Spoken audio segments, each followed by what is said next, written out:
In Iraq, they were once loyal to former President Saddam Hussein. They were isolated in 2003 as the U.S. disbanded Iraq's army. Now these former senior army members are playing a significant role in supporting the Islamic State terror group. As CCTV's Daniel Ryntjes tells us, it sparked an intense debate about who's to blame for this current crisis.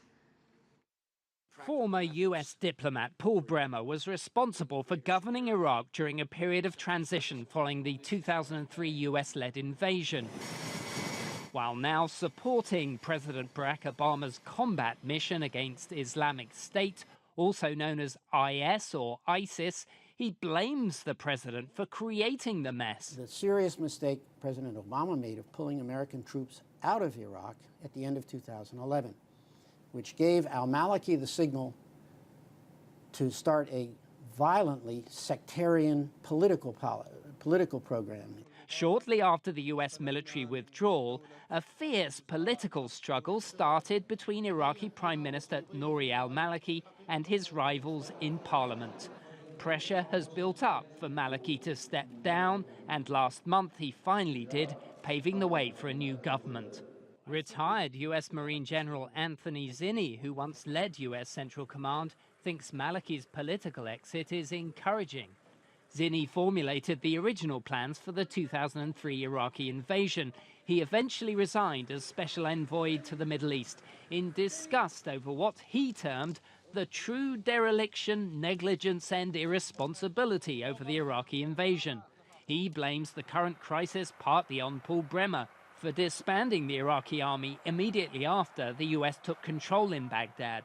I think all of us who were involved in this realized you couldn't have people with guns thrown out and without a paycheck because they become dangerous. They're trained military people. We're seeing now in ISIS that there are members of ISIS that were former Iraqi military officers and others that obviously bring skill sets to their ability to conventionally now defeat the Iraqis and threaten the Kurds. Bremer calls that interpretation a, quote, prevailing myth because former Iraqi army personnel were paid generous pensions and those not in senior positions were allowed to re-enlist. Let's take a minute to look at the reality. First of all, the mistake I made was using the verb disband because actually there was no Iraqi army on the ground anywhere. There was not a unit standing to battle to order anywhere in the country, actually a month before I got there. We decided to build rather than recall the old army, which would have led to an immediate civil war, we decided to build a new army. General Zinni and Bremer do agree with Obama's decision to conduct a military campaign against IS in Iraq and Syria. One key question for Washington and Baghdad is whether the new Iraqi government can overcome sectarian tensions and even persuade those former Saddam Hussein loyalists that their future lies in turning away from the Islamic State. Daniel Ryntjes, CCTV, Washington.